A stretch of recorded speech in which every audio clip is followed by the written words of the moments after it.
What's good, boys and girls? M.V.K here, back again for another single issue comic review, but there's more coming. We're doing a Marvel one today, but it's a crossover that I thought it was just going to be one, but I think it's two. They're doing one for Marvel and then one for Dynamite. What is that crossover? Fantastic Four Gargoyles, yeah. Greg Weisman does the writing for this, and the artwork is done by, I want to make sure I get this right, the artwork is done by Enid Balam. I hope I'm saying your name right, sir.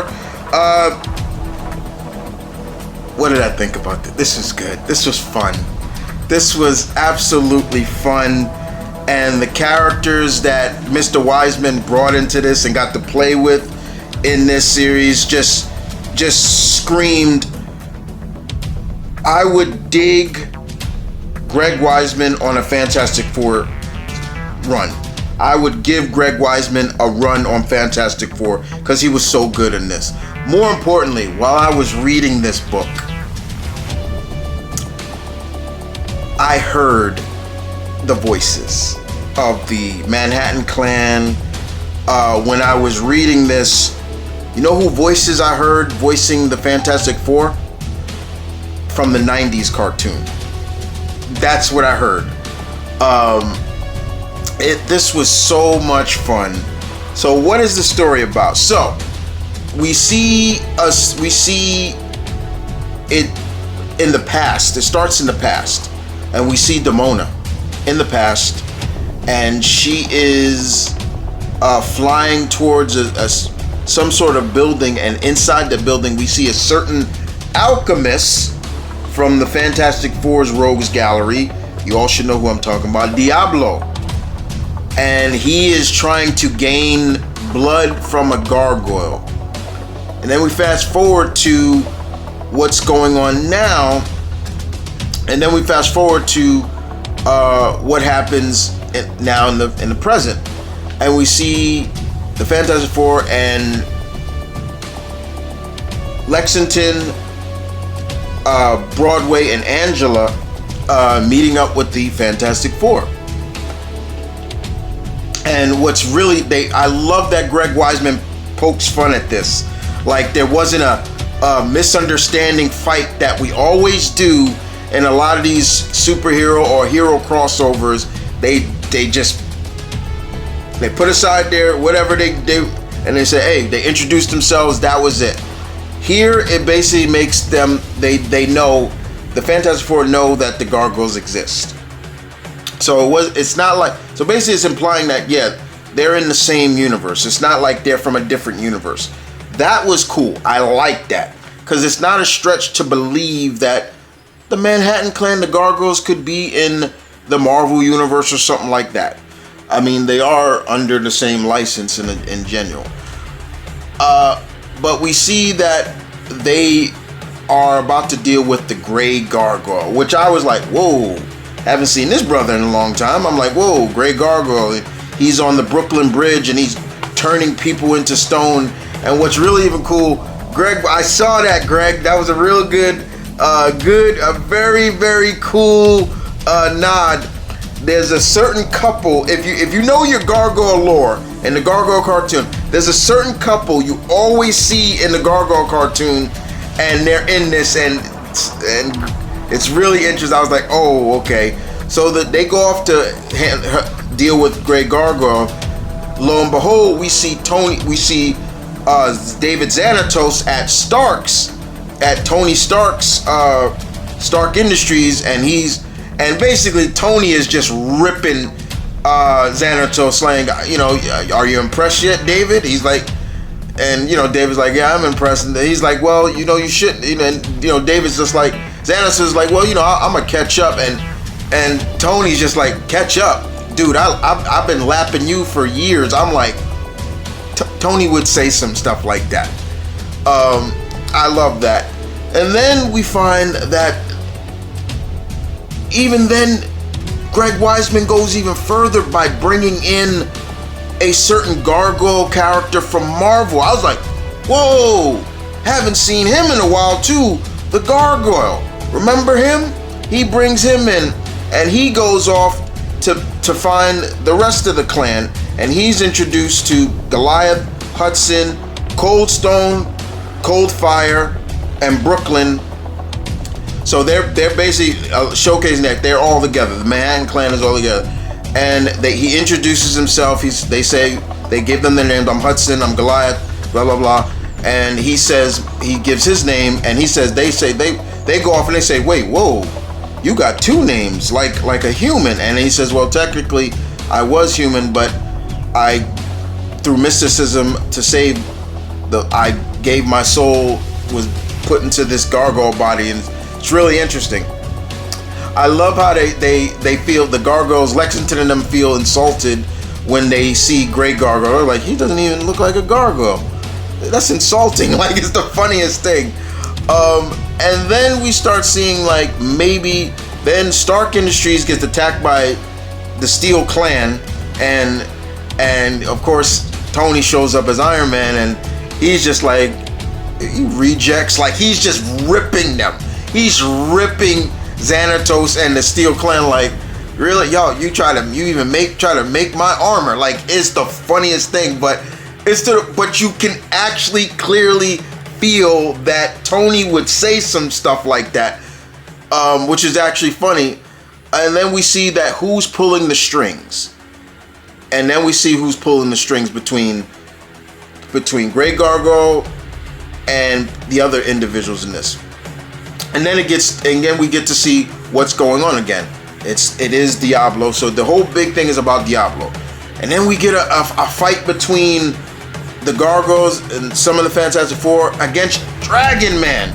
I'm like, whoa, I'm like, Wiseman is pulling from the Fantastic Four lore. I'm like, that is great. I was loving that he was pulling from, and even Goliath is like, what kind of creature? I mean, he's like, I've faced dragons before, but nothing like this. And Ben is telling me he's not really a dragon. He's more like he's an android. And then Lexington's like, he's an android? And it's Lexington that is able to help turn the tides on Dragon Man. This was just so much fun. I don't want to spoil all of it, but is Demona more in this? At the end, she is. She's not all in this as much, but where she is, it's really interesting to see that she and Diablo go way back. So I thought that was a really cool idea. It's really cool to see by the time they are able to stop their opposition, the teams are just like, you know, it was nice working with you and everything like that. And the Manhattan Goliath even actually, Goliath and Brooklyn even say to a Gargoyle, he's like, you proved yourself. You proved yourself amongst us. He's like, we would happily allow you to join the clan as family. I'm like, and he's like, really? Whoa, thank you. And so it was really cool to see that. And then of course, you know, Ben is telling Alicia what went down, and he's like, yeah, well, by the end of it, all we know is that yes, the Fantastic Four and the Manhattan clan of Gargoyles, they're allies. We got a permanent ally between them, and it's really cool. And that was the only time you actually saw Elisa at the end. Elisa was not in this. I was a little shocked at that. That's the one thing I was a little shocked at. Elisa Maza is not in this until a small image of it. Now, in terms of the artwork was fine. It suited, in a sense, a lot of what a lot with the, you know, in servitude of the cartoon and stuff. I mean, like, here's Tony and David Xanatos together. You know, I was a little surprised that Tony was in this. I thought it was just gonna be Gargoyles but I love, you know, you even got Diablo in his classic costume, which is cool, you know, things like that. So it worked. This was just fun. This was just a really fun book, and if I'm not mistaken, they're doing another one, I think, because I think it is, the next one be called Gargoyles X Fantastic Four. So that was fun. This was just fun. This was just so much fun. Is it worth the price? I would say so, but it was just fun to see these characters together. And like I said, I heard Keith David, I heard Ed Begley and Eric Bennett and all the characters doing their voices in there. It was fun. But yeah, and shouts out to Greg Weisman for using Diablo. It makes sense for it to be Diablo. It makes more sense. What I was scared of, it was going to be Dr. Doom. I'm like, I love Doom. He's my favorite villain of all time. But there are other Fantastic Four villains that would make more sense, and I love that it was Diablo, because Diablo is older than he looks, and I actually like that. But shouts out to Greg Weisman. This was so much fun. A great crossover. We've been getting a lot of good crossovers as of late, and it's cool to see Marvel, working with another company, in a sense, even though they would probably say, well, it's not really but Gargoyles are with Dynamite right now, but they are a Disney property. I get it, but it's still a crossover nonetheless. It worked. I liked it. I loved it a lot. And the only thing I would say, this is one thing I will say, I was hoping for more between Reed and like Lexington, just showing like Reed be impressed with Lexington's his own, his brilliance as well. But they, believe it or not, I hate to spoil it, but Reed got taken out by Gargoyle real quick. He was helping people, and Gargoyle just caught up to him and just touched him. Because Great Gargoyle, he touches people and he can turn you into stone. But this was a lot of fun. I enjoyed this very much. This was great. Do yourself a favor, if you find this at your local comic store, pick it up, people. It was fun. If you're a fan of Fantastic Four, the first family, you're a fan of the Defenders of the Night, the Gargoyles, the Manhattan Clan, pick it up. And when you read it, I'm telling you right now, you're just gonna hear those voices coming out of the panels when you read like Goliath's dialogue, or Lexington's dialogue, or Brooklyn's dialogue, and for me, like I said, I heard the voices of the 90s cartoon for the Fantastic Four, so that's all I heard. It was great. It was fun. Well, guys, there you go. I wanted to get that review out quick before I get to the other Marvel stuff that I have, and I'm gonna break some things up. Like, for example, I'm gonna do all the Age of X-Men, Age of Relevation. I'm gonna do those all one review. I'm gonna wait till Godzilla versus the last issue of Godzilla versus come out, then I'll review that. There's a few things that I have planned to do, but more reviews are coming. And yes, there are DC. I have not forgot about DC. But I got a lot of comic reviews for you guys coming. In the meantime, you guys take care. Please go pick up that book. You will love it. I'm telling you right now, you'll love it. Greg Weisman, spot on, sir. And I will see you guys next time. Thank you very much. Deuces.